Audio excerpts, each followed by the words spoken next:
Perempuan tuh biasanya ada yang sholat di musola khusus perempuan. Musola tuh biasanya khusus perempuan kalau di sana ya. Nah itu ada juga yang sholatnya di rumah-rumah. Karena memang Nabi Muhammad bilang sholatnya perempuan di dalam rumah itu lebih baik, kata Nabi Muhammad, daripada sholat mereka di masjidku ini. Masjid Nabawi maksudnya. Apalagi di masjid-masjid yang lain ya. Itu perempuan memang bagusnya di rumah.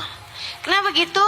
Satu, buat perempuan tersebut agar lebih terjaga. Dua, menjaga laki-laki yang ada di dalam masjid tersebut gitu.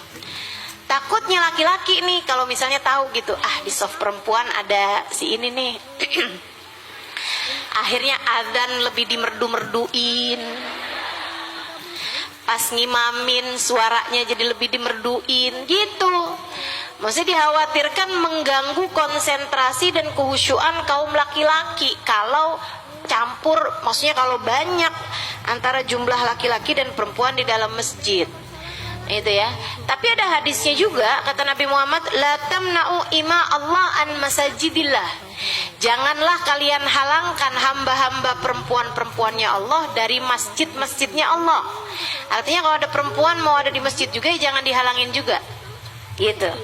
Jadinya kalau saya selain di Masjid Nabawi dan Masjidil Haram, saya nggak sholat di masjid, nggak sholat fardu berjamaah di masjid selain di Masjidil Haram atau di Masjid Nabawi. Kalau saya ya.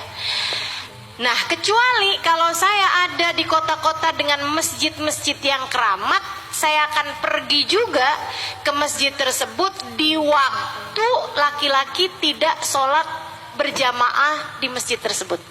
Bahkan kalau saya lagi ada di jalan dan saya lagi musafir gitu ya, tapi nggak dapat waktu untuk mengerjakan sholat selain di masjid, daripada pom bensin atau daripada tempat-tempat lain yang memang tidak ready untuk sholat, saya akan lebih memilih untuk masjid yang saya sholatin. Tapi saya memilih untuk tidak di waktu yang berbarengan dengan laki-laki sholat berjamaah. Jadi kalau misalnya baru adzan banget, tar dulu dah gitu, kita lanjutin dulu jalan nyari. Alhamdulillah kan di Indonesia ini kan gak kurang-kurang masjid, alhamdulillah. Jadi saya akan nyari di jam-jam misalnya jam 1 gitu kan untuk sholat duhur. Jadi laki-lakinya udah kosong tuh. Kalaupun saya masuk dalam masjid, saya lihat laki-laki lagi tidur palingan, nggak lagi sholat rame gitu. Ya seperti itu teman-teman. Karena memang sebenarnya sholatnya perempuan di dalam rumah tuh lebih bagus. Termasuk sholat taraweh Ustazah. Iya, termasuk sholat taraweh. Ya, yang perempuan bagus untuk keluar mengerjakan sholat itu hanya sholat Idul Fitri dan sholat Idul Adha. Itu pun juga kami di Kota Tarim, sholat Idul Fitri dan sholat Idul Adha itu perempuan kumpulnya juga sama perempuan, yaitu di musola-musola atau di tempat-tempat yang memang mengadakan sholat berjamaah gitu ya. Kalau sholat taraweh gimana nih Ustazah? Bagus di dalam rumah. Wah, kalau di dalam rumah saya nggak sholat Ustazah. Kalau kiranya seperti itu, ya silahkan kamu sholat di masjid, tapi usahakan cari masjid yang softnya antara laki-laki sama perempuan tuh nggak barengan sama sekali, nggak bisa kelihatan sama sekali gitu. Yang terpisah antara softnya laki-laki dengan softnya perempuan, begitu ya. Emang rata-rata kan pisah ya, tapi kan banyak juga tuh yang karena kecil jadinya nggak terlalu jauh gitu antara jarak laki-laki dengan perempuan, kan suka ada yang kayak gitu ya. Atau kadang-kadang dikasih tirai pembatas laki perempuannya kayak ala kadar dan gak niat gitu. Nah lihat gak, pendek banget gitu kan, sampai susah mau menghindarinya. Nah itu sehingga sekalian, akhirnya Maroko ini jadi mikir gitu, Rasul gimana nih, datang nih sama Nabi Muhammad. Rasul, emangnya yang bisa masuk surga nih laki-laki aja ya Rasul? Ya enggak dong Bu, perempuan, anak-anak, orang tua, semuanya juga bisa masuk surga. Engkau terutusnya buat laki-laki aja ya Rasul? Ya enggak dong Bu, saya diutus Allah buat semuanya juga. Tapi kan Rasul, laki-laki ada adzan, perempuan gak ada. Laki-laki ada jihad, perempuan gak diajakin. Rasul, laki-laki sholat berjamaah, kita nggak bisa ikutan pergi barengan di masjidmu itu Rasul, di masjidmu. Rasul, gimana kalau misalnya gini Rasul, rumah saya kerjain sholat berjamaah gitu, gimana Rasul? Saya kan tinggal sendirian nih sebatang kara, nggak ada siapa-siapa juga, sendirian saya Rasul. Gimana kalau rumah saya gede Rasul?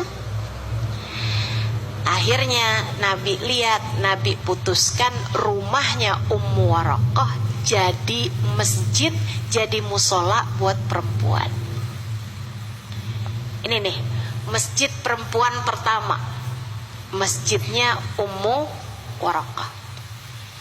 Kayaknya saya boleh bilang juga itu kayak ustazah pertama gitu. Udah ngajar tuh waktu itu. Nabi perintahkan Ummu Waraqah, Nabi perkenankan rumahnya Ummu Waraqah dijadikan masjid. Perempuan-perempuan yang pengen mengerjakan sholat berjamaah bisa pergi ke rumahnya Ummu Waraqah. Dan Nabi Muhammad kemudian meminta Ummu Waraqah untuk mengimami mereka sholat berjamaah. Jadi Ummu Waraqah ini adalah perempuan imam pertama, imam perempuan pertama dalam Islam. Beliau mengimami. Tapi nggak benar bahwa Ummu Waraqah jadi imam bahkan buat laki-laki, ya enggak tentu aja. Beliau jadi imam buat perempuan. Tapi katanya ada, Ustazah, ada hadisnya nih, katanya ada laki-laki dia adzan dan iqamat di tempatnya Ummu Waraqah, tapi yang ngimamin Ummu Waraqah yaitu laki-laki cuman adzan dan qomat doang. Sholatnya mah nggak barengan di situ. Disuruh aja menabi, kamu yang bagian adzan, bukan qomat ya, kamu yang bagian adzan, kata Nabi Muhammad alaihissalam. Karena kan masjid dan tempat sholat, jadi sebaiknya ada adzannya. Nah karena adzan itu kan nggak boleh kalau perempuan adzan. Jadilah Nabi Muhammad mengutus seseorang untuk menjadi tukang adzan di masjidnya Ummu Waraqah. Jadi sejak hari itu tuh rumahnya Ummu Waraqah jadi masjid, dan kemudian rumahnya Ummu Waraqah ini juga diadakan sholat berjamaah khusus perempuan dengan diimami oleh Ummu Waraqah. Emang ini nih si perempuan satu ini jiwanya gitu penuh semangat. Sampai perang-perang kan banyak tuh, dia datang lagi sama Nabi. Rasul, saya boleh dong Rasul ikutan pergi perang, jadi inian. Saya juga bisa loh Rasul pergi perang.